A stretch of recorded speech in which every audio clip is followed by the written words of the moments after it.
Hey guys, Useless here, and today, why is this like giving me instructions? I don't understand. Um, hey guys, Useless here, and today we are going to be reacting to an Oompaville video about the whole Watcher situation. I made a video reacting to their like apology for the controversy, so you can check that out if you want.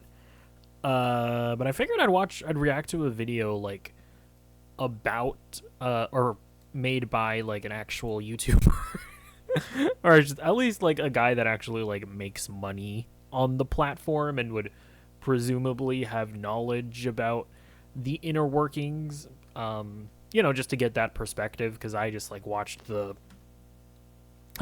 all of the drama unfurl, and as like a teeny tiny YouTuber that doesn't have to deal with advertisements, I was like, all of their like production costs and them not being able to attract advertisers and everything that they were yapping about, I was like, I'm gonna call cap on that, as the kids say. So I just kind of want to see if like maybe it's legit. We'll see what Oompaville has to say. Let's play.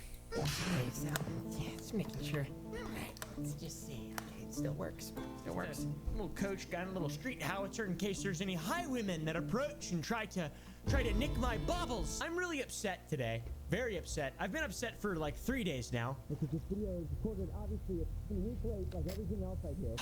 My two favorite YouTubers made a big giant oopsie. It's difficult to make the stuff Two favorite ones, and also then appeal to the advertisers as well. And I'm not even joking when I say they're my two favorite YouTubers, because I'm not I feel like a lot of their audience is 14-year-old girls. I love them. Shane Bidet and Ryan Bergara, the two men that I've been watching. Yeah, I mean, listen, I'm not gonna lie. Ever since the controversy happened, are you growing potatoes? Are you growing taters? I specifically. Oh wait, I think that I did want him to grow potatoes. Also, by the way, if you're a Minecraft person, guy,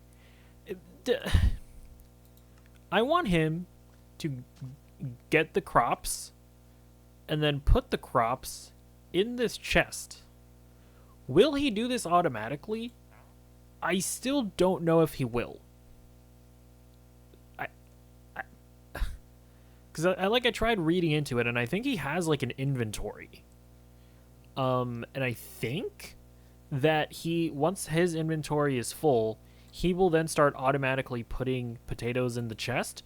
But I just want confirmation that this is something that is like for sure going to happen, and that I'm not like just sitting here waiting for nothing.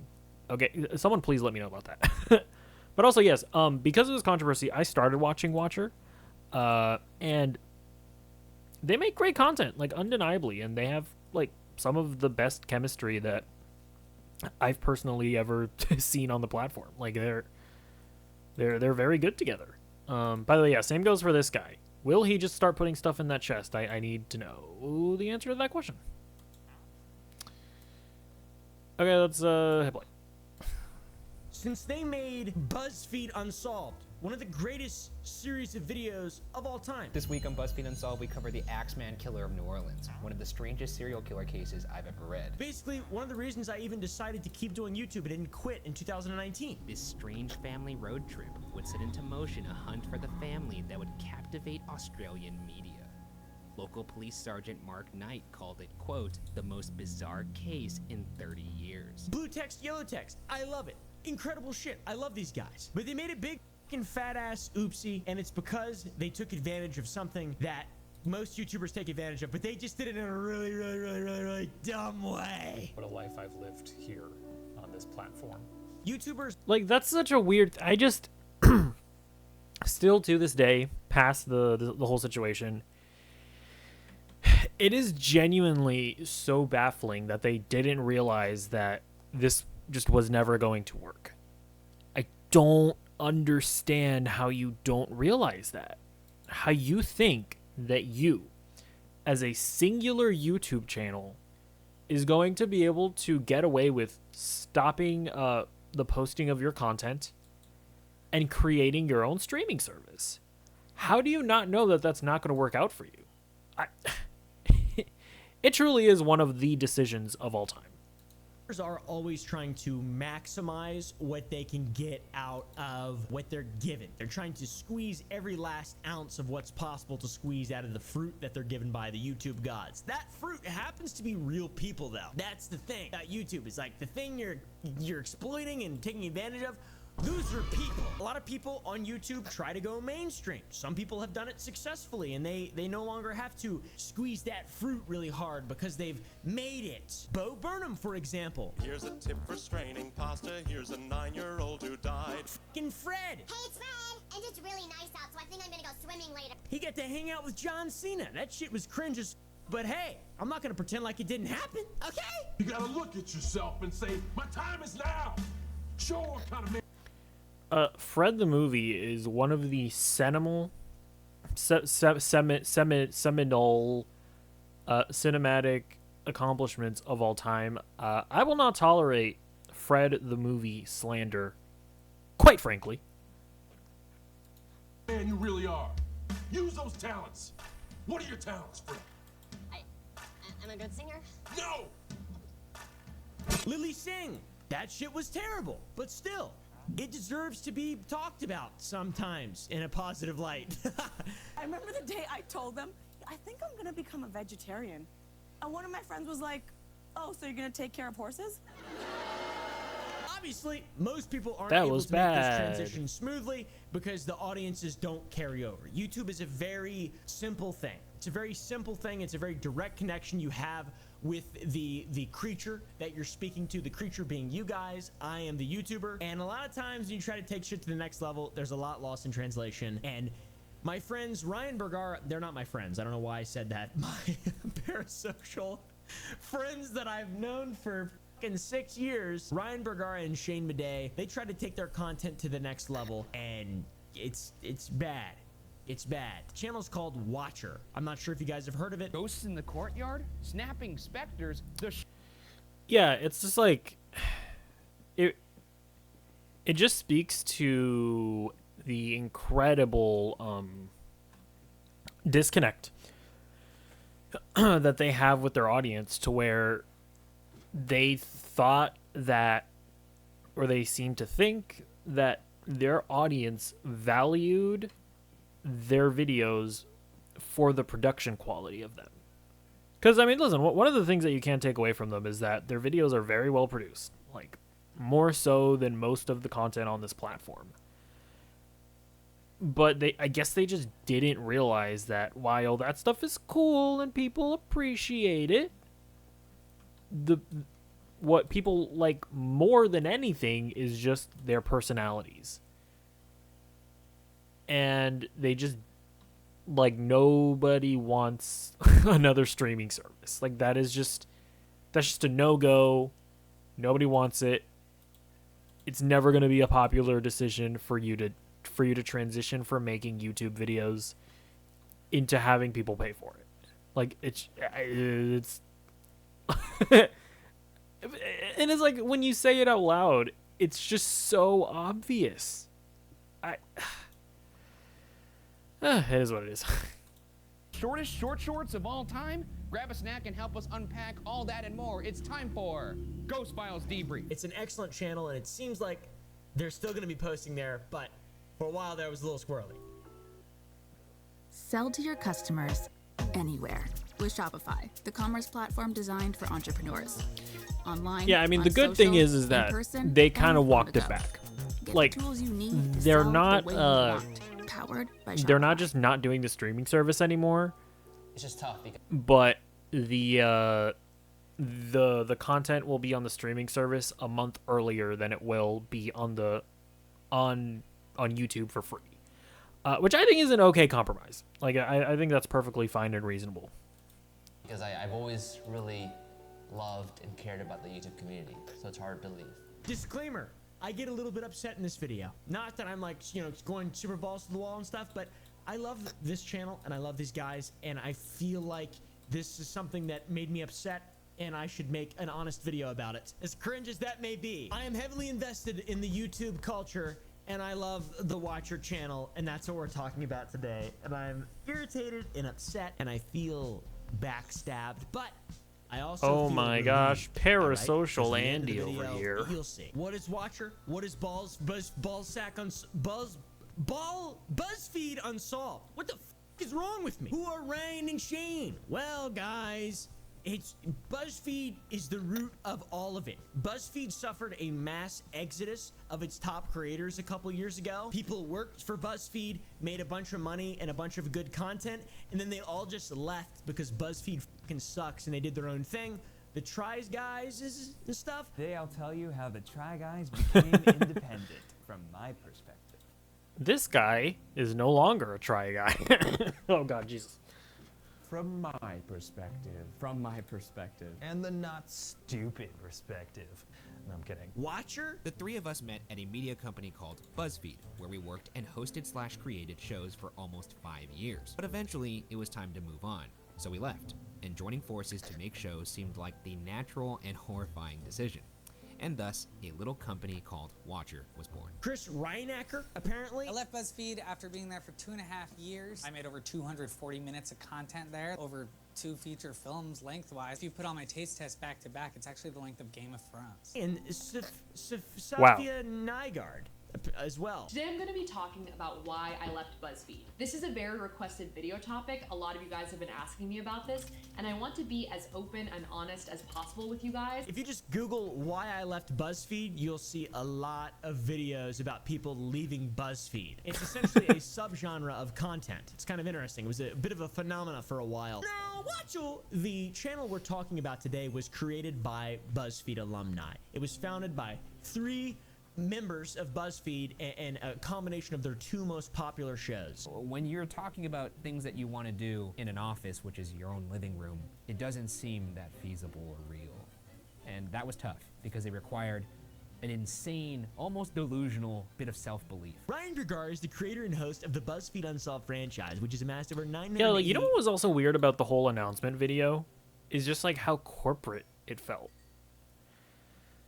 Like it didn't sound like they were, you know, like it's like YouTube is so built off of like authenticity and whatever, and it felt so corporate. It felt like a tech startup company announcing their new app.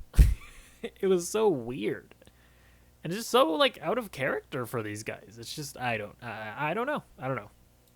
Million views and 187 million hours. Over 2,000 decades watched. Ryan now creates host Watcher with shows like Are You Scared? Which I love, by the way. I think it's one of the most creative things on YouTube. I'm Ryan Bergara, and this is Are You Scared? A show where I tell my friend Shane Madej the internet's scariest stories. Top 5 Beatdown didn't like those. Spooky Small Talk didn't like those either. He also loves acting, basketball, Disneyland, and a nice bucket of warm popcorn. Yeah! Hey now, shut the fuck up. Shut up. There's no highwayman. It's okay. It's okay, baby. I do stay packing though, don't worry. Shane Madej is a co-founder of Watcher Entertainment and a creator of Puppet History and Weird or Wonderful World. I don't like Puppet History. I believe that's pronounced Shane Madej. I don't know why he didn't pronounce the last letter there. That's weird. I'm gonna be honest, I don't like it either. He previously worked in public access in Illinois. Cringe! The Prairie State, as is colloquially known, is the nation's soybean leader with an estimated 600. Very cool. I think Shane is incredibly funny, and he looks like the guy from the movie The Witch. I forget what that guy's called, but it looks just like him. Black Phillip. He does. In your arse. Get back! You should stop that! That's a direct quote from Shane Madej when he played in the 2015 horror movie The Witch. There's also this. Was that in 2015? What? Can't be. I refuse to believe that. In 2015? Oh my gosh, I'm slowly dying. I'm not even gonna watch this. Formerly chemical engineer Procter & Gamble. He's bragging about being the executive producer at BuzzFeed and working at fucking Procter & Gamble. Dude, what? Who is this? He also brags about his streaming awards. What? Who cares? There's a weird there's like a weird disconnect in the Watcher fan base where like, so Shane and Ryan, right? The first 2 guys that he was talking about, they very much work together as like a duo. And like all of their content they do together. And then Stephen Lim, he's like a third wheel in the trio where a lot of his content is like him by himself. And there are a bunch of like Watcher fans that like love Ryan and Shane. And they see like Stephen and Lim as like this weird third wheel.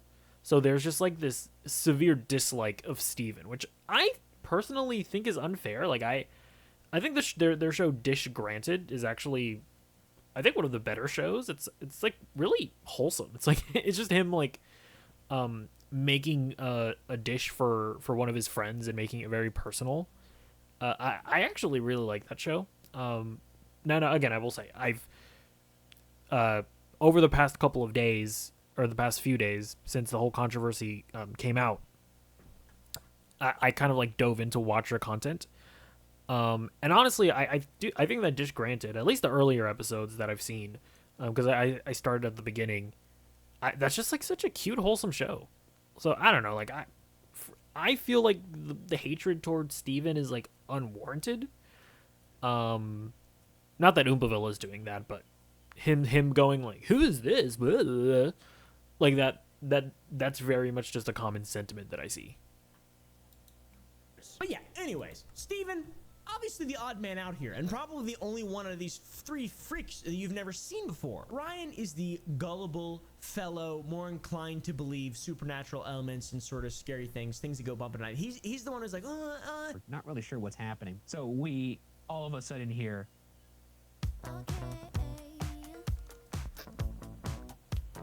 Oh my gosh, Canva, I already use you to make my thumbnails. I don't need an advertisement for you. Hey, you guys got beer here?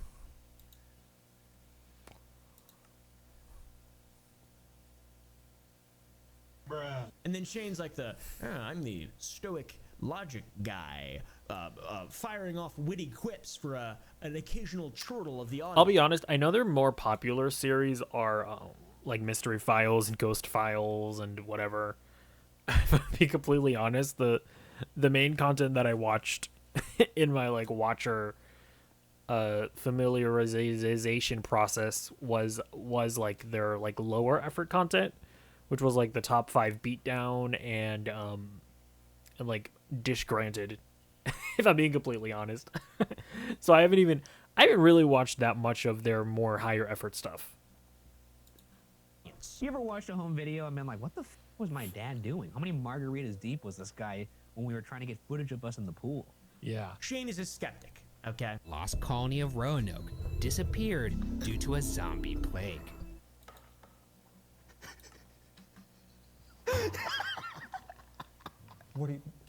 It's this really unique blend of different perspectives. It's interesting, unsolved cases. The whole thing was fucking awesome. I really do love BuzzFeed Unsolved. And Shane, mainly the reason I liked it, I like Shane a lot. Today on BuzzFeed Unsolved, we cover multiple cases and visit some of the most haunted, horrifying places in the world in an effort to answer some questions that I've always been curious about.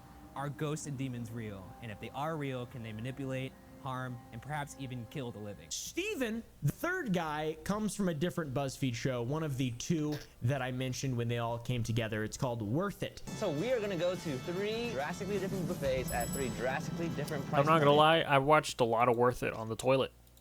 I've seen much of this content. I'm pooping a lot. You know what I'm saying?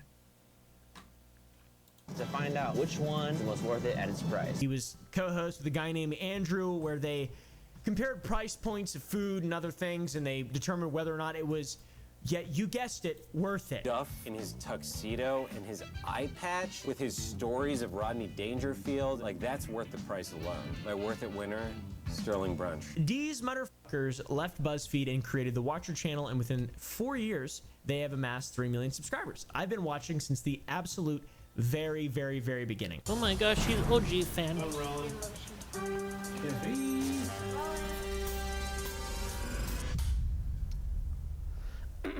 I love Watcher.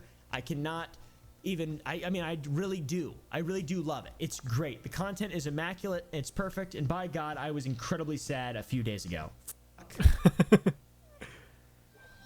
I'm so proud of. See, I actually appreciate the fact that I'm watching this, because I was here for that expert YouTuber perspective, but I'm also getting the perspective of an actual Watcher fan. I'm able to witness the heartbreak. What we've built here at Watcher. My proudest moments have been being able to hire incredible people. It's like growing our staff from 3 to 6 to 10 to 20 to 25. I watch their videos every single night. I rewatch, but I've seen BuzzFeed Unsolved. I mean, I don't even know. There's something wrong with me. Like, I'm not even joking. There's something fucking wrong with me. By leaving BuzzFeed and creating their own channel. Yeah, listen, again, like, I completely understand that, because I have been binge watching Watcher videos. They're genuinely really talented guys. It's so it's so baffling. It's so baffling that they would do this. that they thought that this was a good idea. No entiendo. Yo no entiendo. They were able to take control of their content. Obviously, BuzzFeed, restrictive. You don't want to approach YouTube like television. There's a reason people make YouTube videos. There's a reason these people are called influencers. It's a different thing. It's a different animal. No one wants to be beholden to a net. I will never be referred to as an influencer, okay? And you can never make me. If you ever call me an influencer, and I'm not going to do anything, because that would be stupid for me to react in some kind of violent manner. But I wouldn't like it. Okay, so don't do it. Network, especially not one as lame as fucking BuzzFeed, with classics like these. Why do you make women sit around and talk about men in movies when y'all easily just sit around and talk about boobs for hours? With Watcher, they started making a bunch of really cool stuff. There's the ghost stories thing. We're back. I feel like BuzzFeed gets kind of a bad rap. I don't know. I mean, I guess I mainly only ever watched Worth It. So maybe. Actually, I'm trying to think. I think that's the only content of theirs that I ever actually watched. No, I think I've also seen a couple of their martial arts expert watches Kung Fu Panda, and it's them being like, wow, Poe is using actual martial arts in the movie. Wow. And I was always wondering if they were going to be like, Al Qaeda soldier reacts to Call of Duty. Stuff like that. Jesus, I just finished eating. Sorry. I've seen those videos as well. Yeah, I don't think I've ever watched anything else on BuzzFeed. Okay, never mind. I have no opinion on whether or not they've got a bad rap or not. Where's my Timmy? You please step back towards the phone, please. Oh, first time we were here, we were a little scared, guys. Did we do something that upset you? Just a slightly less scared guy. Oh, okay, shut it off. I fucking hope I see a ghost. There's Puppet History. Welcome one and all to the shining 6th season of Puppet History. Everything is different now. No longer will two innocent students be pitted against one another for our amusement. They built their own sets. It's really creative, impressive. I like it. The characters are all there. It's nice. It's nice. All right. It is inarguably good content, I would say. I'd say it's I'm not going to argue. Content. Very, very few shows or productions on YouTube can match the just level of entertainment that these guys provide. For free, by the way. You don't want to collaborate with the guy who crosses his eyes and plays his belly button? I didn't cross my eyes. You look pretty f***ed up, man. Hey, that's what happens when you feel the music running through you. And the channel has done well. I mean, obviously they have almost 3 million subscribers now. They had 3 million for a little while and they lost a couple. They posted almost 400 videos and have 400 million views. Shit falling out of my mouth. Hey, what is up, Transformers fans? Stop it. I already reacted to the trailer. It was bad. Chris Hemsworth. I don't care that you're in it, Chris Hemsworth. It literally means nothing to me. Now that seems awesome. It seems like... Sorry, you can watch my Transformers 1 trailer reaction if you want to hear more about that. A massive success story. They have ads in all their videos. They get good brand deals and stuff. But no, man, YouTube is too restrictive for them. YouTube's too restrictive. They can't build what they want to build, according to one of their most recent videos in which they announce everything is changing. And by that, I mean they say, goodbye, YouTube, and I dropped a dookie in my pants. We're making something for two audiences. We're making it for the fans, all of you out there, and we're also making it to please the advertisers. Nobody wanted their content to be better. Literally nobody. There's never been a content in the comments of a Watcher video or BuzzFeed Unsolved that has been like, hey guys, you know, I like the ideas and what y'all are doing here, but this shit's not produced enough. All right? There isn't enough going on. This doesn't have enough edits or funny effects. All right? It's just, I keep on repeating this, and I'm literally repeating what he's saying, but it's just,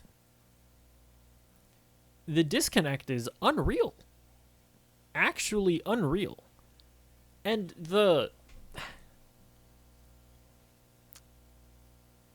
I guess the disconnect is just even more strange because of just how good the content is. Like, how do you make content as good as they make in comparison to most other YouTube channels? And to go, no, this isn't good enough. We need to do more. It's so weird. It's so and to just not understand that your audience doesn't care about that. It's I have no words.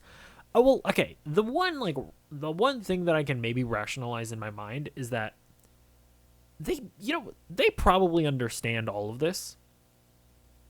I think they just selfishly wanted to make higher quality content. I think that's probably what it is at the end of the day. I feel like that's really the only explanation that makes sense.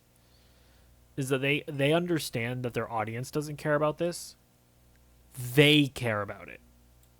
I feel like that's the only explanation that makes any amount of sense. There's not enough fucking puppets. No one ever has said anything like that. So without any sort of need for, a response to feedback or a decision to move forward and do something different at the behest of a fan or a burgeoning sort of idea, an ideology that's coming up in their fucking audience, they just decided to better their production and they wanted to go to the next level to try to make content that required movie-like editing budgets. It costs a certain amount to make content in the way that we do it. We try to put things on the screen that we feel adheres to a certain level of quality that you would find on, say, a Netflix or something like that. But what about when you guys did it with BuzzFeed Unsolved and you had the blue and the yellow text, and I enjoyed that though. But what about that? Everyone has different missions they're marching towards on YouTube. Ours was to make a television show.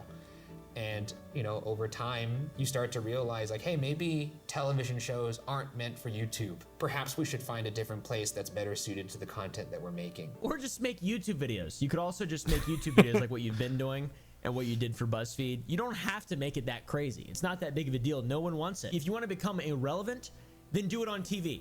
That's fine. Look, I even dislike the video. That's how much of a I am. You just can't do YouTube when you do that. Wow. I think Oompaville went too far, personally. That's a pretty bold move there. Let me know if you think that Oompaville is justified in his actions there. That kind of stuff, guys. Believe me, I know. With how high quality my show is, my epic YouTube show, it's very high quality. We don't have security. I just have a... Yeah, isn't it so... I feel like it also just makes me cringe hearing, like, YouTubers refer to their their videos as, this is my show. It's like, okay, calm down, sir. Street howitzer for highwaymen and ne'er-do-wells. Goodbye. Although, to be fair, I understand that they literally, like, release their content in seasons, so it's fine. They can call it a show. YouTube. These guys announced in their video that they'd be moving towards their own streaming service with all their content instead of just having it on YouTube. So putting it up effectively behind a paywall. Watcher is an ad-free, independent streaming service dedicated to providing you guys the television caliber content that you know and love.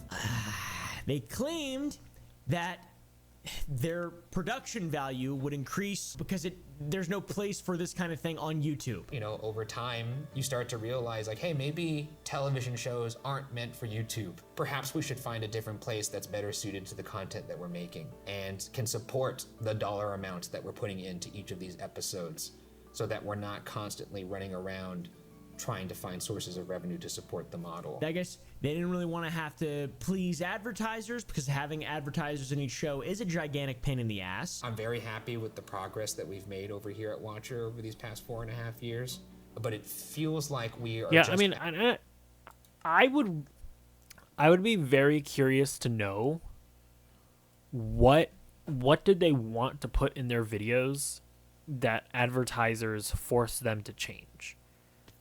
Like, I would be very curious to know what that is, because they're not, like, these aren't, like, edgy guys. Like, I don't think they're running around being like, we really want to put slurs in our in our content. Oh, but the sneaky DoorDash sponsors didn't want us to do it. I'm like, I doubt it's anything like that.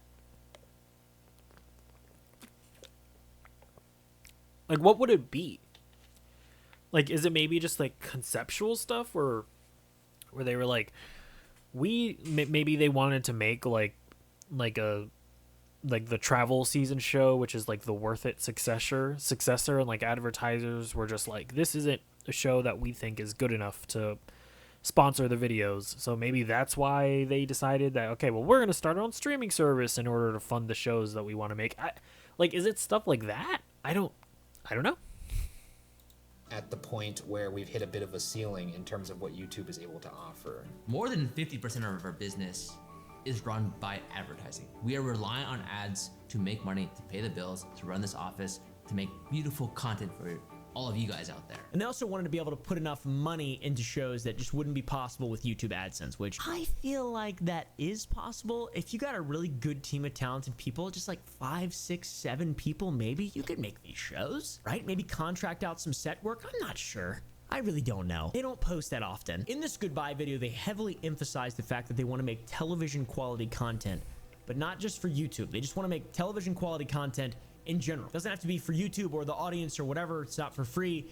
They just want to do that, it seems like. The goal was always to make television caliber quality content. We'll pick a fight. And it's also like, Flex your muscles. If you really want to make the decision of like, okay, you know what? We want to move away from YouTube. We're not passionate about the type of content that we can feasibly make on YouTube. Then it's like, and okay, but like at that point, you would either have to start your own streaming, you would either have to work with another streaming service, like work with a Netflix to create Watcher shows for Netflix, or if you're going to start your own streaming service, you have to start it with more of a content offering than just what you're getting on YouTube for free, and I guess also the travel season show. Like, that's just not enough. Like, whenever you're exploring new sources of revenue and you decide to have a new like content model, if you're going to charge people for money, it has to be additive content. Like, when you've already valued your old content, God damn it. When you've already valued your content at $0 for free, you can't just all of a sudden be like, now we're charging money. Actually, this content is worth money now. Like, no, it doesn't work like that. You have not been charging money this entire time. You've already told your audience that our content isn't worth money. People are not going to respond well when you just change that all of a sudden. So yeah, like they needed to either already have way more shows like in production that they could announce, or they should have like brought on more talent to create those shows. Because the Watcher library on its own, it just is not enough for a $7 a month, or sorry, no, $6 a month streaming service. It's wacky, it's wild, and it's insane to suggest that could even possibly be the case. Not just for YouTube, but for you guys. I guess we just hope you guys follow us this one last time. They didn't feel like YouTube is where they belonged, which is crazy. We've trended quite a few times, okay? But that's never, that's never our goal. And I think by that token, YouTube has never been like the perfect fit for us. And having to please advertisers is not what they want to do, which is, quite frankly, you're not going to do that. That's rare, all right? That's very rare. We have realized that start putting potatoes in the if we could chest. find a way to rely less on advertising, not make it such a big part of our business. So we've been working over the past few months and years, like how can we make this business more sustainable? How can we make something where we can make the things that we want to make for all of you guys and not be worried about all the other forces that are here? I don't understand how that's possible to have that logic there, because like advertisers don't care that much. Everything that's on YouTube, you're making the advertiser TOS is the YouTube TOS. That's what advertisers don't want. Okay, I'm just gonna go out and say it. All right, Coca-Cola is fine with running their ads on shit that fits into the YouTube TOS. They don't give a fuck. Have you ever seen late night television? Yeah, you're not really. This is such a lie. This is just a lie. It's some weird thing that you're just lying about. I don't understand this. I think that's like Sam Hyde, and that's like again. Is that something that Watcher was ever worried about? Like, what do they want to say in their videos that like they're not those types of guys to like talk crazy. It's just weird. I don't understand what they are talking about.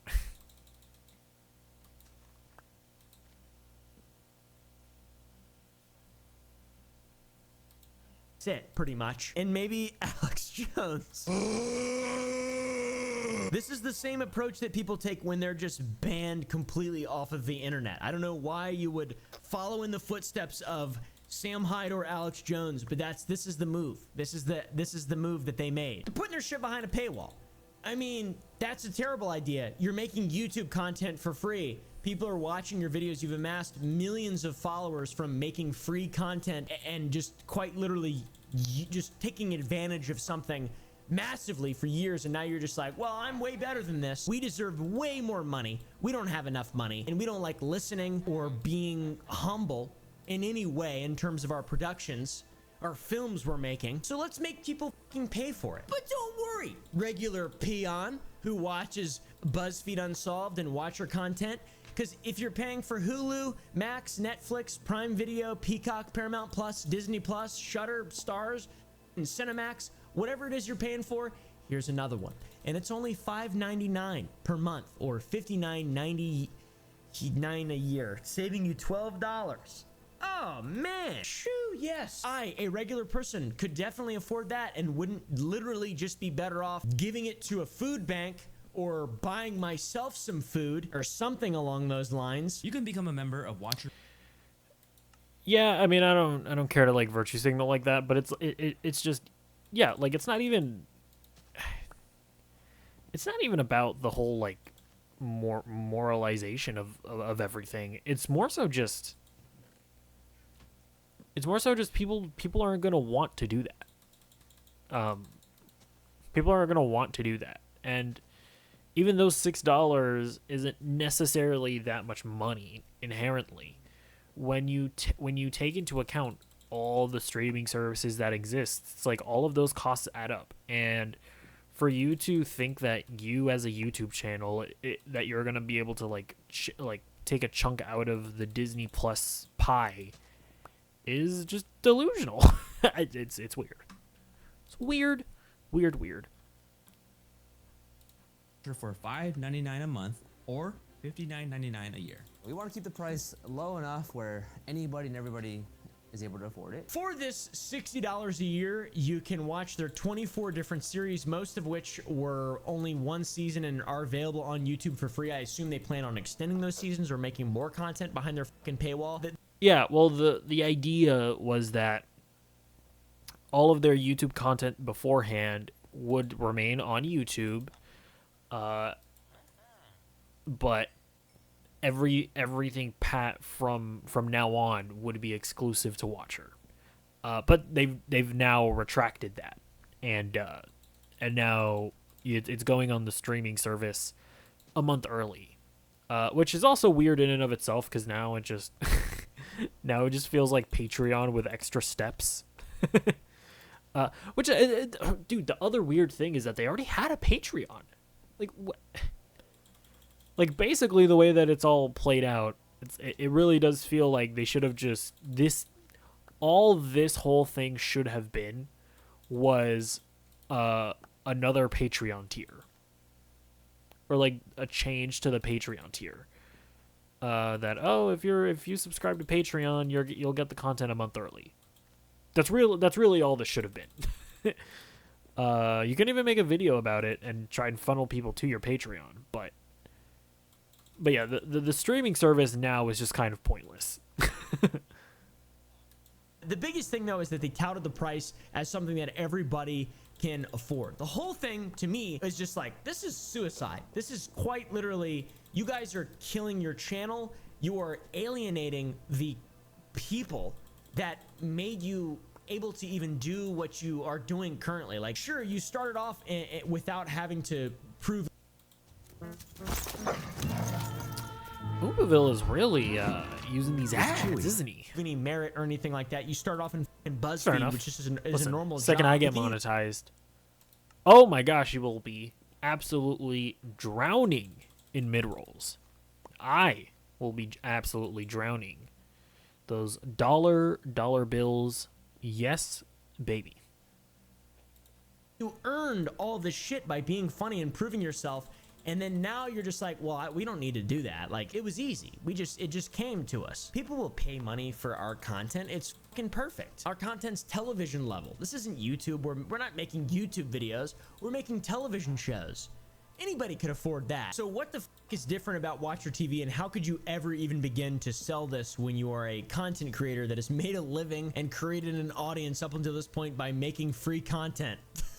Well, guys, it's the same content, but just better formatting and more money, more funding. Probably wondering, how is it going to be different than the YouTube experience? The new streamer, I think, is a place that reflects what our content is. High quality series in season form, beautifully organized, ad-free. It's what we were destined to be. Oh man, we'll be able to go international with it. That's sick. The streamer is going to give us an opportunity to really. Oh yeah, and the other point that people would bring up as well is that, like, if you live internationally, that is not just like $6 to you. It's actually, like, you know, in terms of like USD.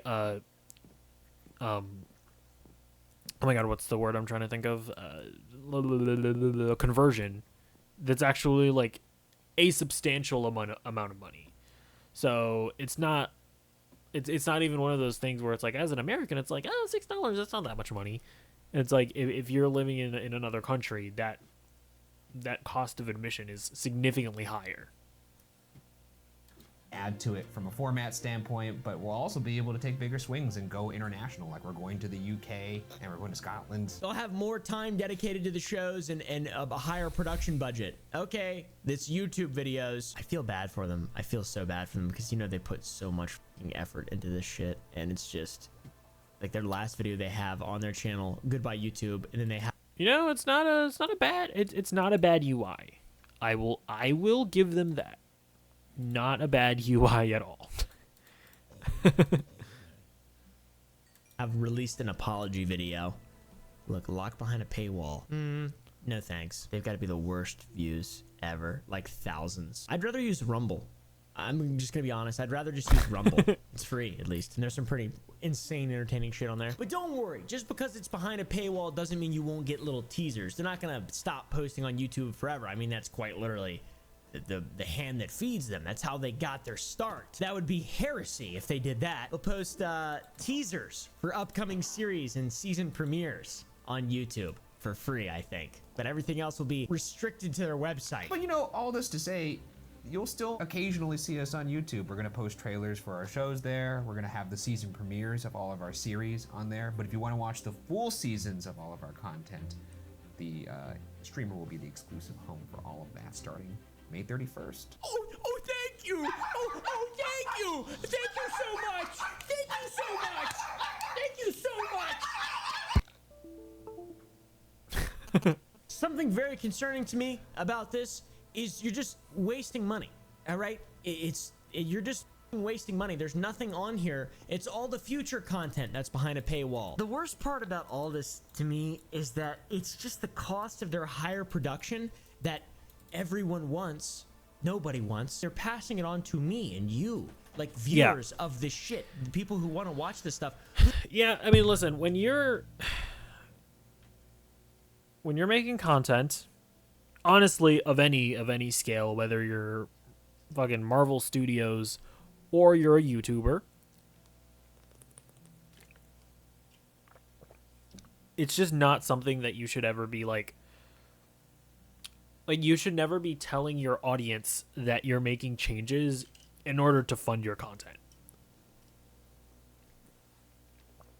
Like, that just always seems like a bad strategy to me. It's like the way that you gotta have to sell something like this is is do what you're doing now, where it's like, hey guys, we're starting a new streaming service where you're gonna be able to watch content a month early.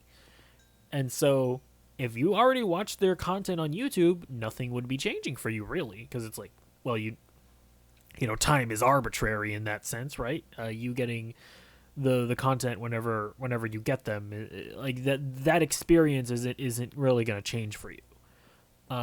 But if you want something new, which is early access, then you can pay for the Watcher subscription service or whatever.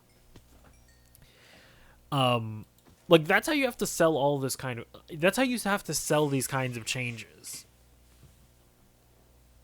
To, like, do some, like, sob story to your audience about how you can't afford to make your content. And so now you guys have to fund our content by subscribing to our streaming service. Like, that approach is really going to bite you in the ass.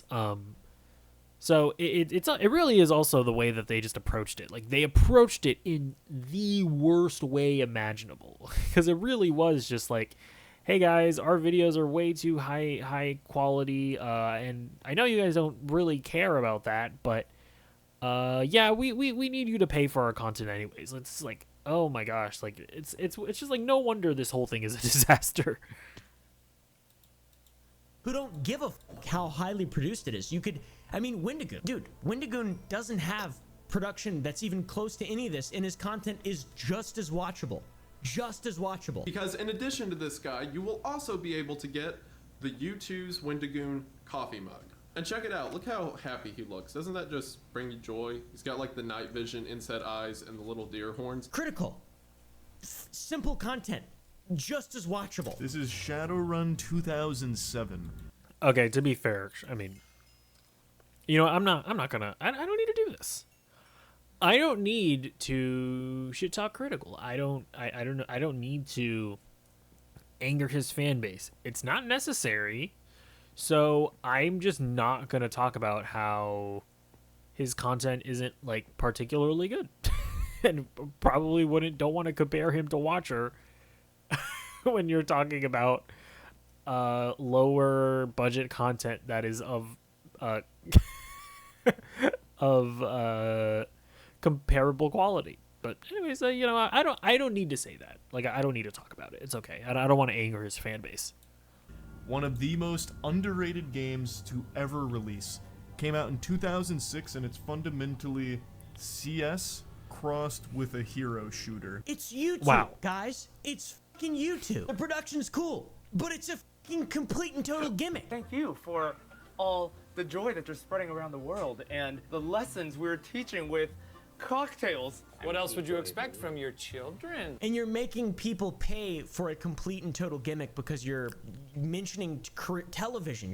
Why would you want to make television? You're already making television quality shit on YouTube. It has ads just like television already. It has the production level of television. Ghost Files is as high quality as television for sure. A lot of times. Yeah, it's like also when you look at TV, it's also like TV's moving back towards ads, by the way. Like streaming services are slowly trying to funnel us into their ad supported tiers. Because have you noticed how these streaming services keep raising the prices but not raising the ad based prices? It's because they've realized that like commercials are more reliable and make more money than just subscription services. So have you noticed that we're moving back to that model, even in terms of the content themselves? Like the show that I noticed this was actually Percy Jackson and the Olympians. I noticed like it is the first streaming show in probably a decade, I feel like, where in how do I say this? Within the show itself, there were like specific like moments where it's obvious that it's meant to like be a dramatic moment that cuts to a commercial break. Remember how they used to do that on TV? Where there would be like it would be written in the script probably, and the show was produced in such a way where they were able to emphasize dramatic moments so that it would lead into a commercial break and be like, oh man, I gotta stick around to see what happens next in the story. Percy Jackson is like the first show that I've seen in like probably a decade that had that kind of editing. And I was like, oh shoot, they really are trying to go back to ad-based programming. So it's also so weird that Watcher is like Watcher's already there. Watcher's already where the industry is going, where they're making their content based around advertising. but they're just like, no, we're good. We're gonna chase the model that's failing. It's bizarre.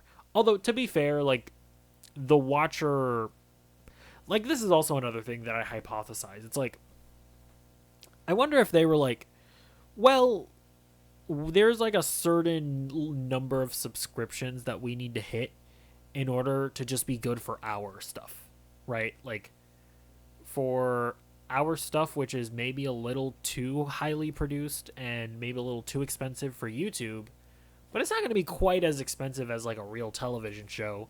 So maybe they had like a smaller subscriber base that they felt that they needed to be successful. I don't know. Even still,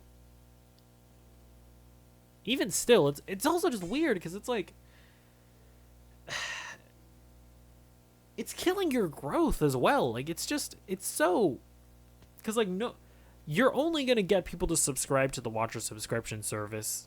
Like the only people that are subscribing to that are people that are already fans of yours. Once you start posting content on your subscription service, new people are never going to find you. None of this makes sense. The more that I try to rationalize it, the more it just doesn't make sense. When we recreate evidence in this show, it's like, this is probably not going to get recreated because the odds are very slim. And we had been looking at that closet for, I want to say a good 10 to 15 minutes before. A while, yeah. Oh, God, it's so frustrating, dude. So out of touch, so frustrating. It's just so Hollywood. You know what I mean? It's like you spend too much time in Los Angeles and your brain turns to fucking liquid in your head. It's unbelievable. Go back to Illinois. Shane, run away while you still can. These people are gonna bring you down. This isn't the first time this has happened before, by the way. YouTube channels. There's a bunch of channels that have, or networks, I guess, like Rooster Teeth, that have shit behind paywall. Yeah, it's one of those things where, like, I've seen people say things like, oh, well, this is all Stephen Lim's fault. He's, like, the CEO or whatever, and he forced Ryan and Shane to do this. They would have never made a move like this. They're my parasocial friends. And it's like, No. This had to have been a group decision because, and by the way, I haven't looked into this, but let's just say that Stephen Lim is like the sole CEO of the company. Ryan and Shane are the talent. They make up like 2/3 of the content. They would have Stephen Lim would have never been able to force Ryan and Shane into making a decision like this. Literally, Ryan and Shane just maybe saying something like, "Hey, yeah, we're leaving if you go through with this." They still wield an incredible amount of power over the situation. I don't think it's fair to be like, "Oh, well, Ryan and Shane, oh, they were forced into this. Stephen Lim, he's an evil bad guy person." It's like, no. They're all in this together, High School Musical style. That is just how it is. I don't understand that. And Rooster Teeth's failing massively, which is awesome. People are getting laid off. That's not awesome. I don't like that. It's sad, but it doesn't work. It doesn't work. And I used to love Rooster Teeth until they did that shit. At least with Rooster Teeth, though, they have a bunch of channels that you can just watch on YouTube ad-free entirely that are not behind a paywall. I would love to see their numbers, though. There's no way that it's huge. There's no way that it's huge. I still watch Rooster Teeth every now and then. Just kidding. It shut down. See, this, I love this. If they would have just done this, dude, this is the I just got goosebumps. I just got fucking goosebumps, dude. This is crazy. I never watched Red versus Blue, not gonna lie. This is what people want to see. They don't give a fuck about all the other nonsense. They don't give a fuck. Rip Rooster Teeth. It's still around. I'm in denial. I refuse. Seems like the industry is changing there, my fellas. And Watcher is not anywhere near the size of Rooster Teeth and decided to make the exact same mistake that they have been making for years, and it's going to result in the same. Okay, is he going to talk about the apology and the reversal, or I don't know, is because he released this video today, well after the apology came out, so I don't know why he wouldn't film something an afterthought or something. Maybe we'll get to it. Shit, it's just not going to work out. So the big failure is being out of touch and just charging money for people to watch shit. It's just not going to work when you're a YouTube guy. It didn't work for Rooster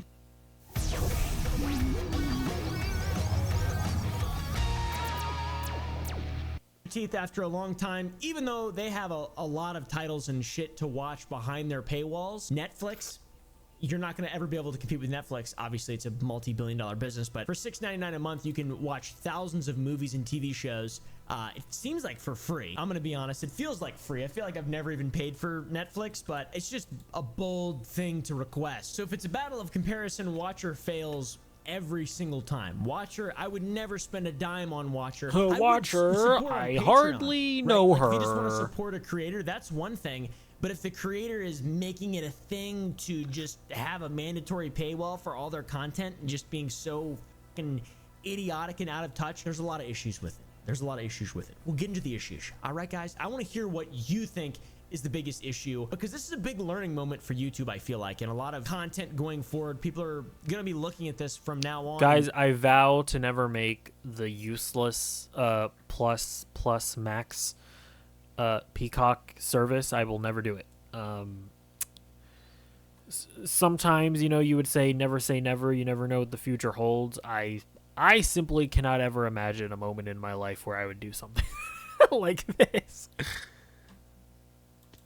Hopefully making better decisions based off of people's feedback. Oh yeah, by the way, they did a soft launch, a beta period for early adopters to help them work out the kinks during this transitional period. All fucking buzzwords you don't want to hear when you're dealing with something like this. Think of this beta period as a soft launch, an opportunity for early adopters to sign up, help us work out the kinks, and provide feedback to make it a better experience for everybody. Yeah, the beta will be a transitional period where you'll still be able to access content on YouTube, but beginning May 31st, you'll need to become a member of our streaming service to access full seasons and new releases. So they still Yeah, that was okay. I didn't catch that. Okay. The way they said that there, it looks like the original plan was that on May 31st, they were going to take down all of their YouTube videos. Wow. That is crazy. What?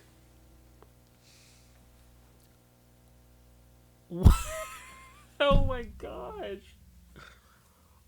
Oh my gosh, that is absurd. That is so, that is so absurd. They'll charge full price, but it's a beta period.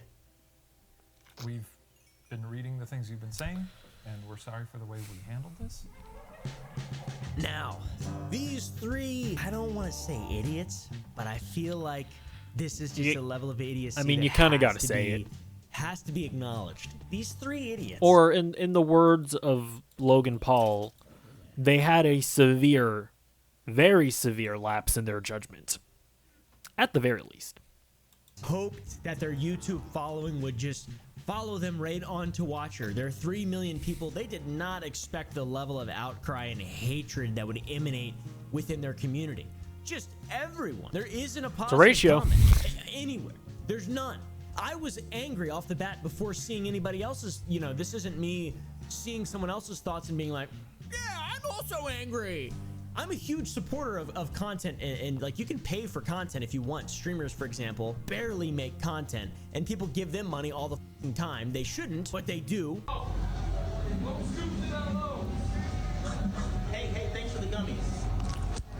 Dude, the TikTok trend of people like pretending to be NPCs is wild. So I don't know if you just saw that. That guy, he is like an NPC Miles Morales, where he will literally just like live stream himself standing, pretending to be like an NPC in a video game, and he has like 3 or 4 different phrases that he'll say, and you have to donate money in order to get him to say those phrases. So he'll be like, see you in another universe. Hey, Peter. Oh, Gwen, hi. It's like stuff like that. What state of mind do you have to be in where you're giving some guy money to just say a phrase? Like, what is this? What are we? Who are we? Why are we? These guys deserve some money for sure compared to streamers. Support them on Patreon. They already had that system going. And that's a huge point of contention as well, because they f***ed over everybody there.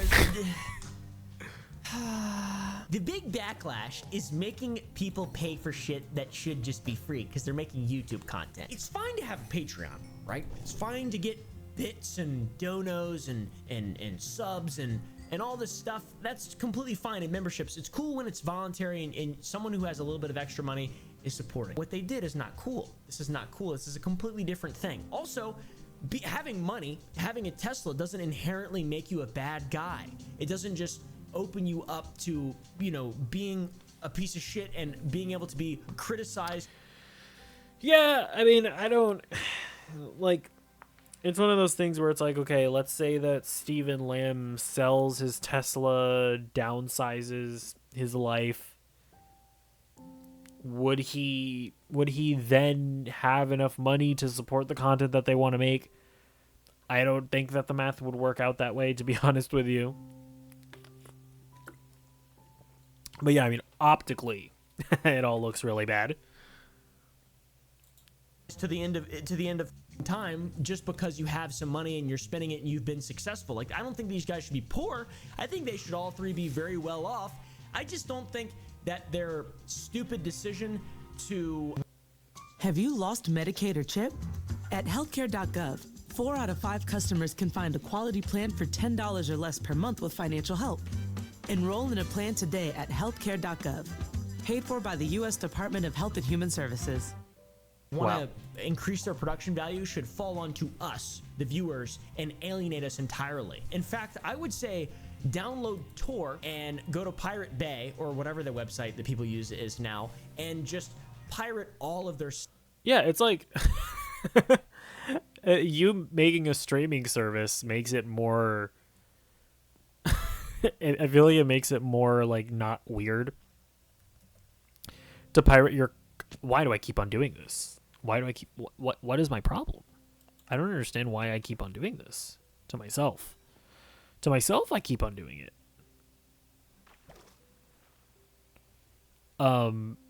Yeah, because it's like the idea of like pirating YouTube videos is weird, but hey, haha, if you're saying that you're making TV quality content, well, fucking call me Jack Sparrow and a wife beater, because haha, I'm Pirates of the Caribbean up in this biatch, heading all the way over to Pirate Bay. Stuff that's behind paywalls, even the early stuff, I would say just go pirate it, because I'm not going to buy it ever. And that's the argument for pirating that I love, is that I will pirate stuff that I never would buy, therefore there's no impact. True. It's not a big deal. Stealing is good, actually. Awesome. I think I was never going to buy it. I mean, maybe I shouldn't say that out loud, but like, I don't care. What the fuck? Do you actually think that people that pirate shit were ever going to spend their money? They're smart. Why would they do that when you don't have to? And they're taking money away from people like you. This is like the greatest campaign advertisement for pirating, pro-pirating I've ever seen in my life. Seriously though, practice safe pirating. If you guys do pirate stuff, don't do it because I said so. Do it for research purposes. Yeah, I don't know. Oh, well, sorry. I thought he was going to say something else, so I'm not even going to say what I was going to say. Or whatever people are supposed to say. I'm not sure. Pirating's bad though. You shouldn't actually do it, but also if you were never going to watch it in the first place, you might as well. No, actually, I will come out here and say that pirating is always bad. And I'm just sitting here, my mind is just rotting away thinking about how much shit has gotten worse and how much shit has changed. Holy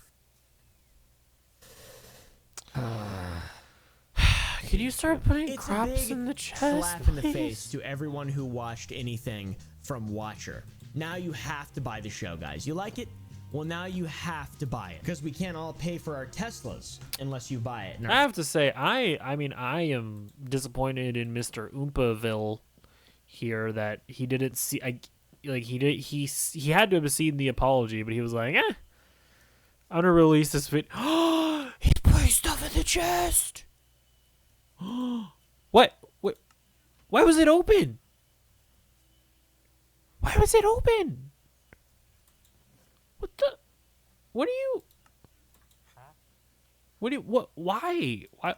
Why would you bamboozle me? That's so mean.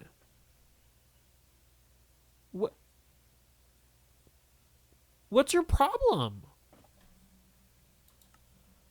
I'm very upset. I'm very seriously. Somebody tell me if I have this set up right and I just have to wait.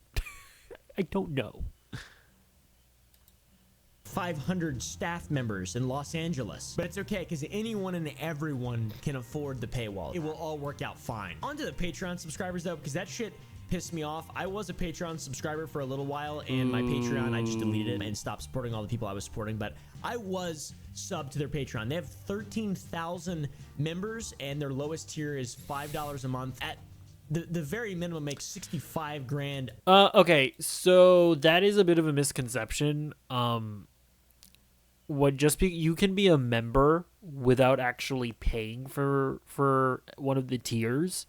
So technically they have, the last time I checked, they have 5,000 paid members. So still a lot. Like, it's still a good chunk of change, but it's not like what he's about to say is just inaccurate. A month off of that. So $800,000 a year just from Patreon, which is fucking crazy. That is a lot of money from a Patreon. Very active Patreon, a very active audience they have there. Now, you think these people would be given access to Watcher TV because they're already paying money for content that is available for free? This is, in my opinion, because I think starting a streaming service is just stupid, right? But it's just dumb. It's not like a bad thing to do. Like, it doesn't make you a bad person to do that. Not giving your Patreon members just immediate access to the streaming service, that is a legitimately like immoral act. Because these people have already been paying you money, and they should also just get access to the streaming service, and that wasn't going to be the case. And they didn't overlook this. They were like, well, if you're a Patreon member, you're gonna get a discount. Yes, okay, you'll get a 40% discount on the streaming service. Now that is a slap in the face. Like, that is absurd. Free? No, guys. No, even people who paid for a full year on Patreon, their support gets them nothing. Maybe a slight discount on the new Watcher subscription. It's an upgrade though. It's fine. I think they knew that double charging for the current content they're making wasn't gonna fly, you know, having people pay on Watcher or else, and also having people willingly support them on Patreon. They rebranded the Patreon to be more geared towards supporting their podcast. It's a different thing. It's not Watcher. It's a completely different thing, guys. It's, you know, this is what you're supporting, even though that isn't what you were supporting when you signed up. It's what you're supporting now, okay? So you get 40% off the Watcher subscription service, streaming $5.99 epic early adopter cost. That's only 10% more than you get if you're just That's a fool so crazy. and you pay for the beta price, the early price in That's there. so Anyone joining wild before and May wacky 31st gets and the insane. Early adopter price. So you're already giving them money, you only save 10% more. That doesn't make any sense. By the way, you thought the comments on their YouTube were bad? The comments on their Patreon are terrible. Yeah. They disabled comments on their last Patreon post. Pretty baller, pretty smart move there, I think. Oof. Are you ready? Hulu on Disney Plus is now available. With plans starting at just $9.99 a month. Hello, everyone. What's up, new friend? We're about to go on a little adventure together. Hey, look, you see this advertisement? You're gonna love This is an advertisement for something that is This worth is a destination. far more than Watcher. Together like never before. But Watcher was like, hey, this is we're this. We're as good as this. Now for Disney. I feel bad for the people who subscribed for the year, believing they were getting benefits that were promptly taken away with no warning. False advertisement as its fabulous finest, boys. Well done. Oh, Advertisement? So bad. So. Are you are you a British person, Oompaville? Are you fibbing us? I thought you were American, but are you British? What are you doing? Sorry, what does it say? Being strong-armed into paying for essentially 4 shows, Ghost Files, Mystery Files, Too Many Spirits, and Puppet History, when I'm already volunteering to pay for the Patreon, doesn't feel great, I have to say. I don't tend to listen to the podcasts. I'm sure they're great and all, but paying for a few podcasts on a Patreon versus what I got with my Spotify subscription, versus what I get with my Spotify subscription just doesn't make any sense. I understand that that conforming to regulations for ads in YouTube is annoying, but surely... Oh, wait, this isn't...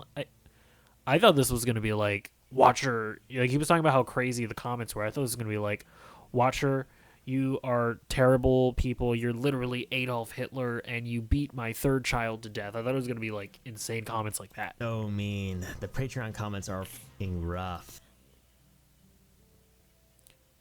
I appreciate you have to recoup your... Yeah, this isn't mean. This is just, like, sad. It literally says, I wish you all the best and I hope it does well. What are you talking about? Unethical business practice. This super sucks. Sorry, but I have to unsubscribe. This is not cool. Not a good idea. I think that you don't get the majority of people watch for Ryan and Shane content, and we know we won't be getting them all of the time in the new streaming service. I'm immensely disappointed. We'll probably unsubscribe. This isn't, like, mean.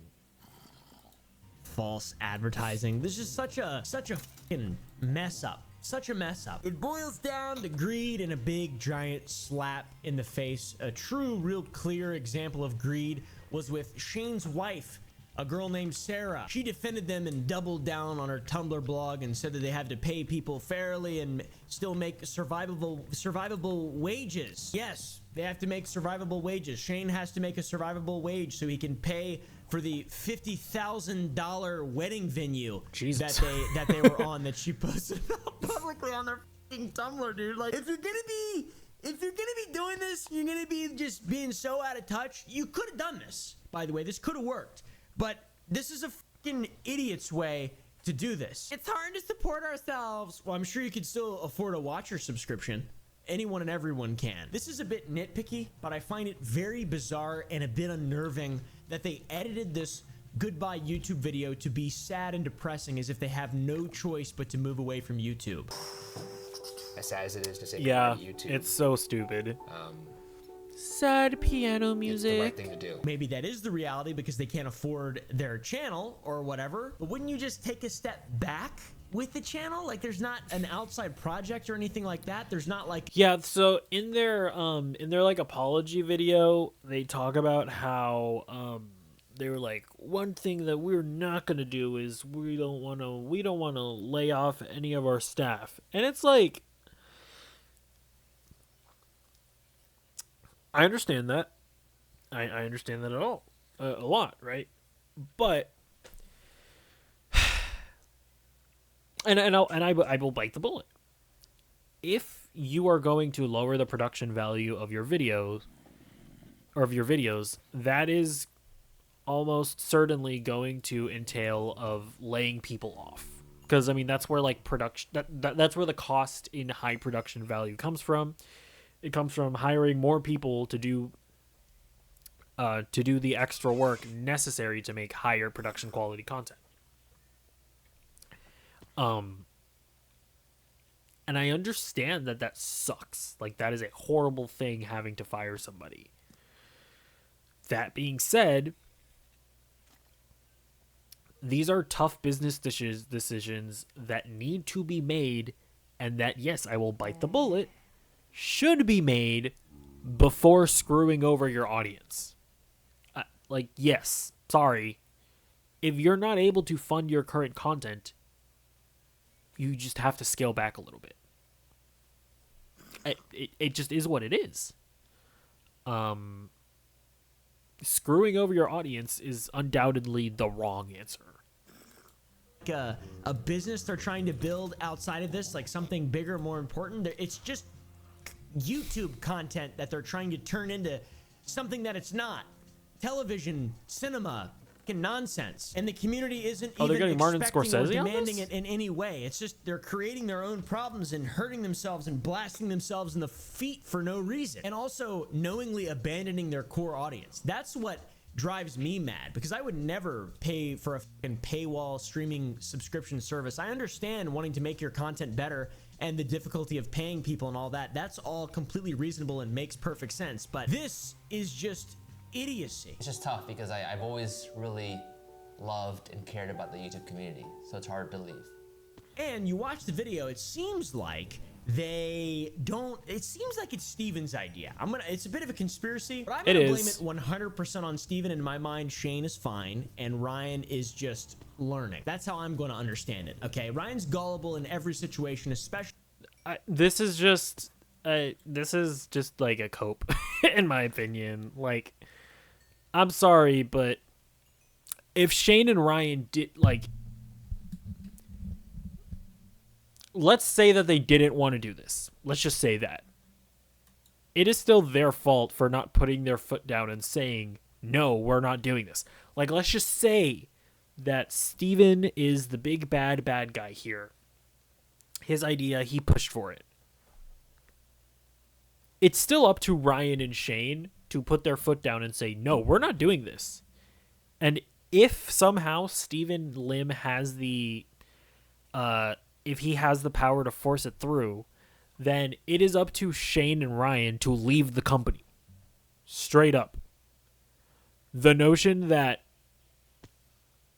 like, they are equally as culpable here no matter what the situation is. You know what I mean? Like, they still have, like even if they're not CEOs, which, again, I haven't looked into it, it is still up to them to not be associated with this decision. Actually, Shane is contractually obligated, and Steven is evil, and he's pulling the strings in his fucking lame-ass cooking show. Sad moment for YouTube. Betraying all the free watchers, betraying all the Patreon subscribers, and even worse, they have ultimately betrayed themselves. I remember a certain Eat the Rich Shane, which I grew to love and admire, and he seemingly has become the beast in which he thought he would destroy. This whole Eat the Rich thing reminds me of the scene from The Witch where Ralph Ineson, the guy who looks disturbingly like Shane Madej, is wrestling Black Phillip as he goes into the barnyard lot. I still don't like that this came out in 2015. This is really upsetting me. I don't like it. I don't like it at all. As Black Phillip and Shane Madej is wrestling. Oh, Black Phillip, I wrestle you down. And then he fails. Inevitably, he fails and gives into the greed and dies. Everything Dude, dies. Play with your dog. Stop recording your stupid YouTube video. What are you doing?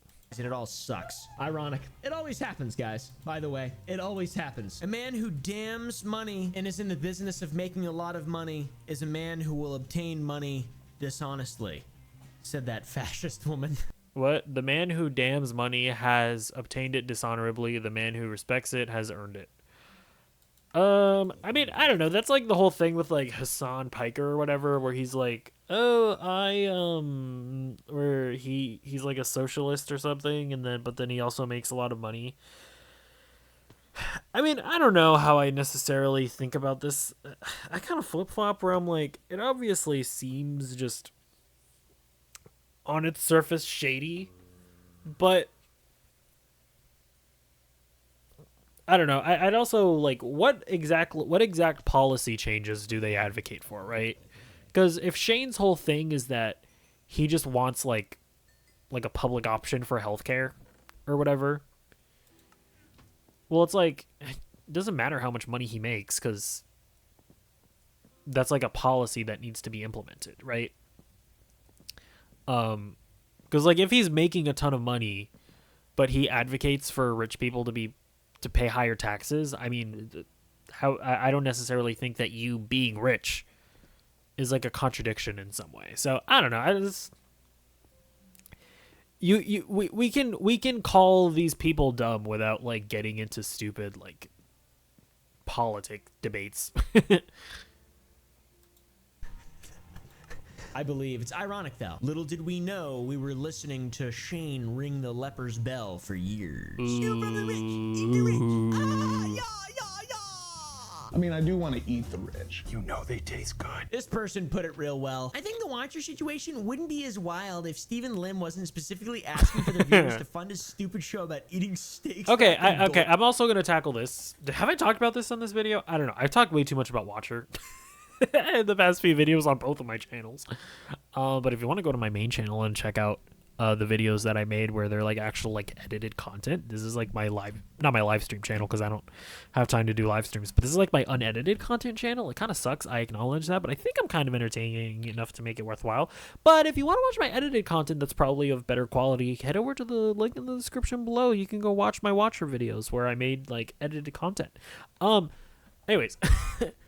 When people are like, oh, this is to fund Steven's shows where he eats people and stuff, or not, not that he, no, where he eats like super expensive things. It's like, like Dish Granted, that's not an expensive show, I don't think.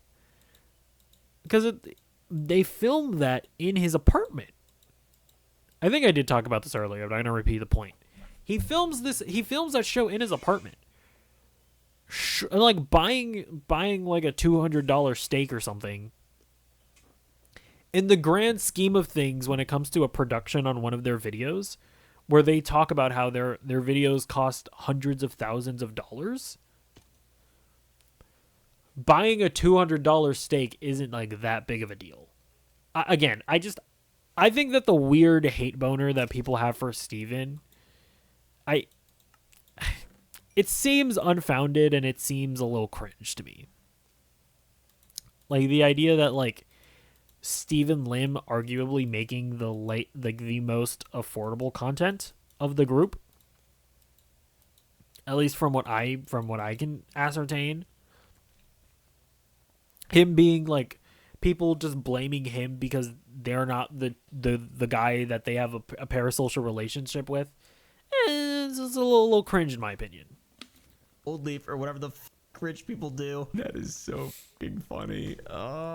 It's so dumb and ironic and hypocritical and obvious. It's fucking obvious. These dipshits, in my opinion, have brain rot. I mean, they're not bad people for sure. They're good people. They make great content, but there's something that's just in the water or in the air when you make YouTube videos and then you move to New York or you move to Los Angeles and then your brain fucking leaks out of your ears. Are there a bunch of YouTubers in New York?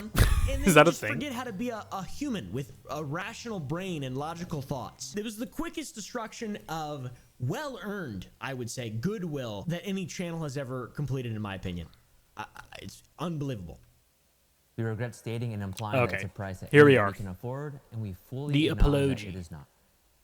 Now, they made a response video because they had to, right? The 48-hour fucking deafening silence, 72 hours, I think they were. The standard rule of thumb is 48 hours for PR. You wait 48 hours to be able to collect your thoughts and then respond. And boom, they decided to do it on the fucking Try Guys couch.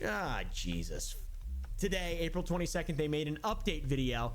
3 guys on a couch, and they look so sad, and old Frosted Tips in the middle look so sad, and I feel bad for them.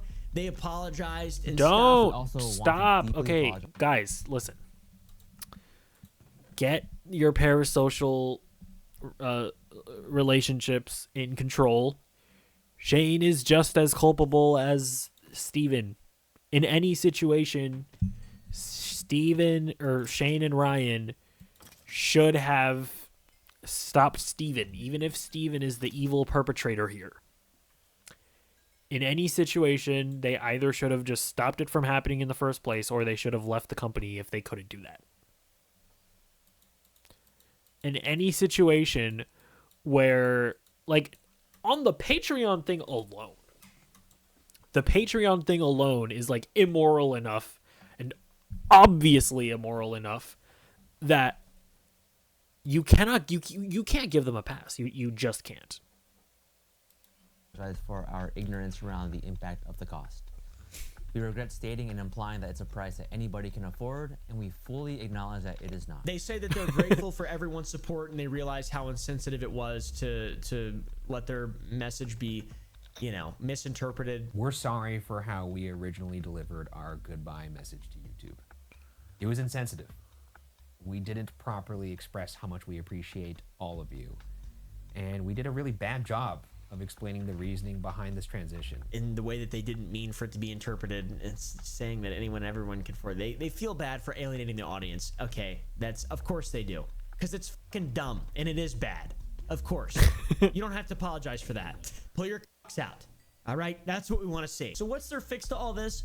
Well, they're going to maintain their streaming website, but they're going to put everything on a paywall early. So anyone like me who just would never watch anything like that will eventually be able to watch it, but it will be early access behind a paywall, which that, in my opinion, is completely and perfectly reasonable. That makes so much sense. Yeah.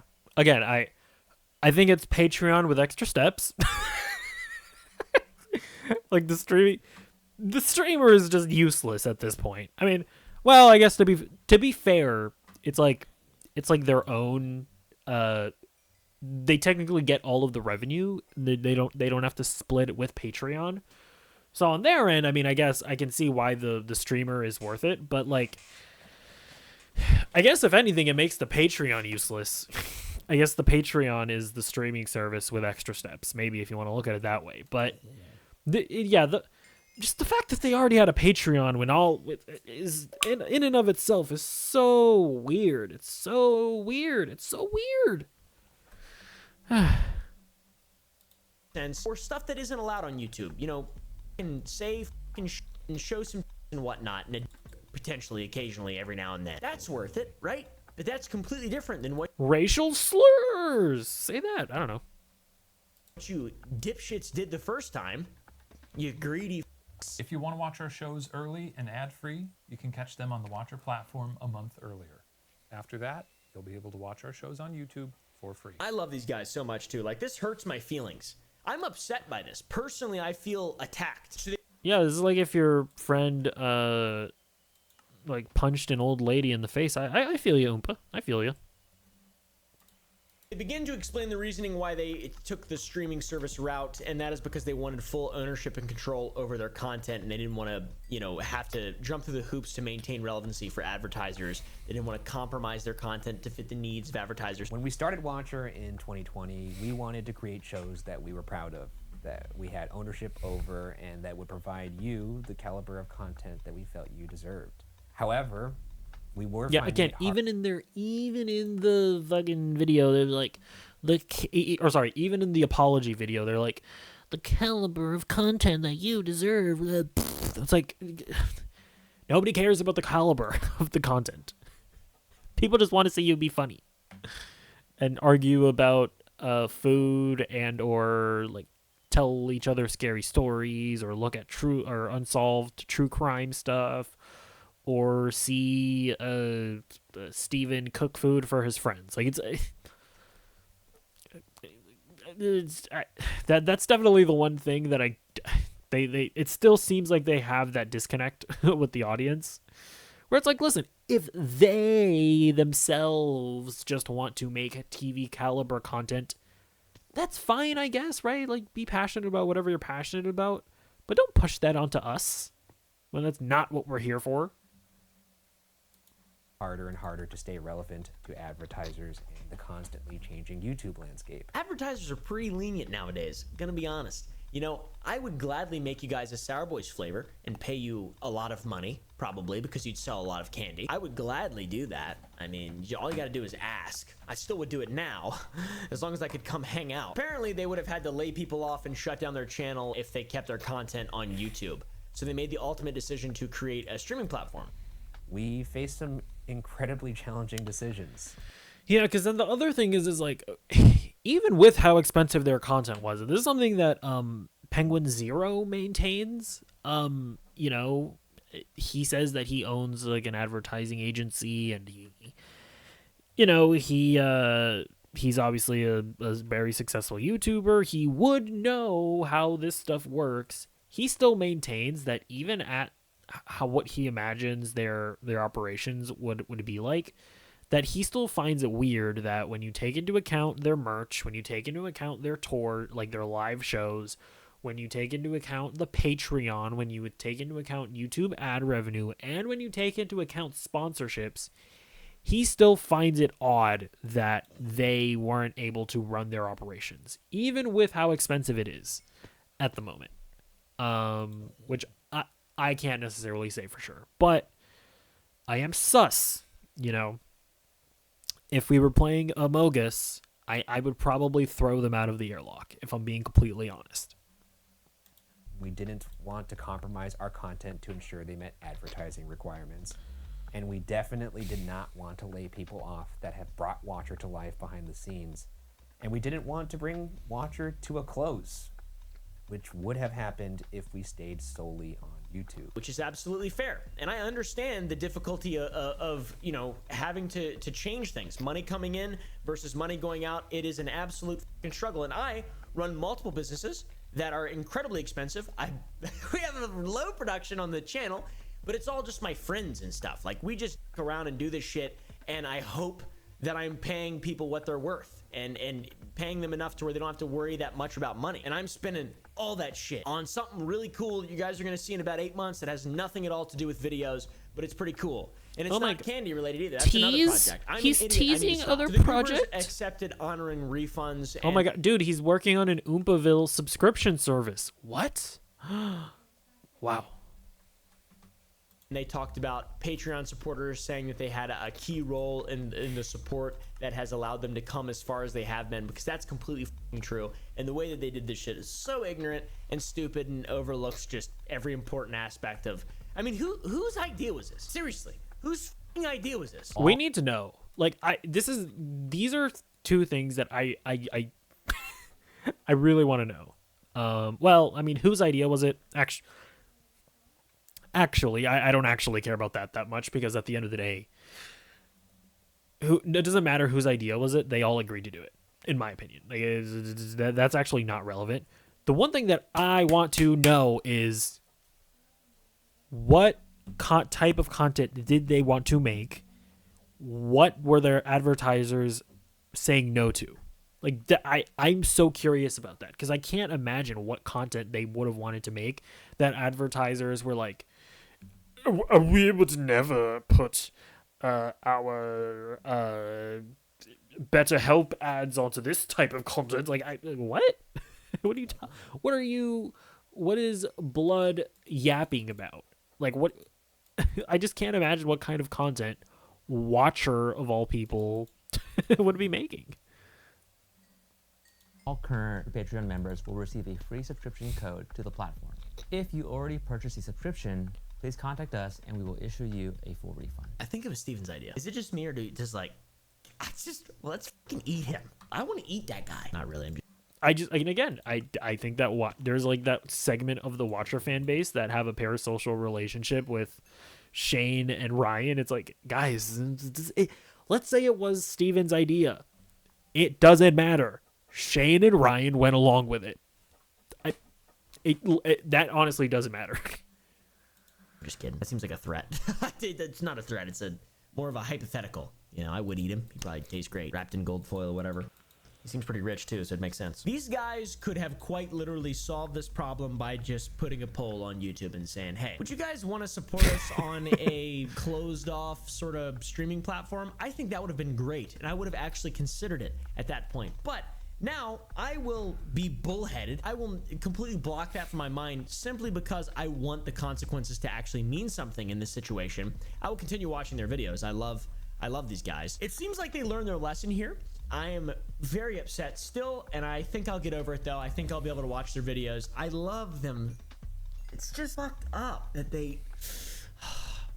Anyways, I forgive them. Let me know down below if you guys do, and if you'll be subscribing to Watcher or whatever. Yeah, I don't know. Anyways, guys, all in all, I do forgive all these goobers. They're just content creators. They're only humans. And, you know, they got a little too big for their boots. And it's funny and it's really cringe, but I'm sure I'll probably do some stupid shit like this one day. I have no fucking idea. I do want to start uploading uncensored versions of my videos to some kind of support system. Rumble? And actually giving people a reason to support and maybe give people discounts to Sour Boys and stuff. I really don't know. I'm really bad at business. I'm not very good at thinking of like... I was right. He's starting an Oompaville subscription service. If you want to hear me say racial slurs, subscribe.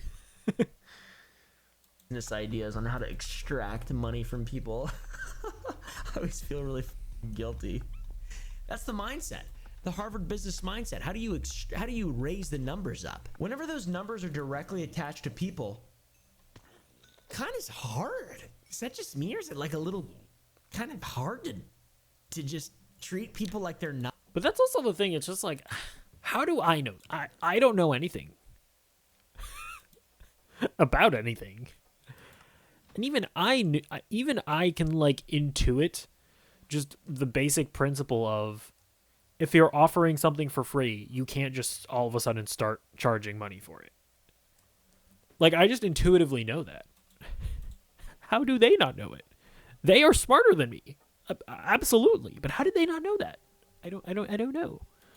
Nothing but numbers. I don't know. It's weird. Is that just me?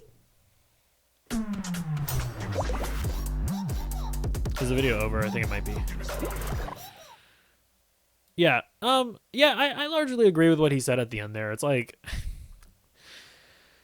I don't have any faith in any like YouTuber. Like, any YouTuber that I don't just assume that they're a good person necessarily. So I think that's another reason why I'm personally like I'm not going to stop watching their content now because of this. In fact, I started watching their content because of the controversy, because I didn't really know about them beforehand. This is like, I don't look up to a YouTuber. And you shouldn't look up to YouTubers either. Like, they're sources of entertainment. You know, I am a source of entertainment. I'm not a role model. I don't proclaim to be. And so, like, if I ever do something scummy, don't be surprised, because you shouldn't expect better of me, quite frankly. Even though I just, again, I'm never doing anything like on this level. I'm never starting a subscription service. Like, it's not something that I would do. What was I saying? I was saying a thing, wasn't I? Yeah, like, just you shouldn't expect much from YouTubers. And like, if a YouTuber does screw up, you shouldn't take it as like a personal offense. You should not be having like parasocial relationships with people. Even if it's not genuine, like, as long as Watcher has now rolled back the decision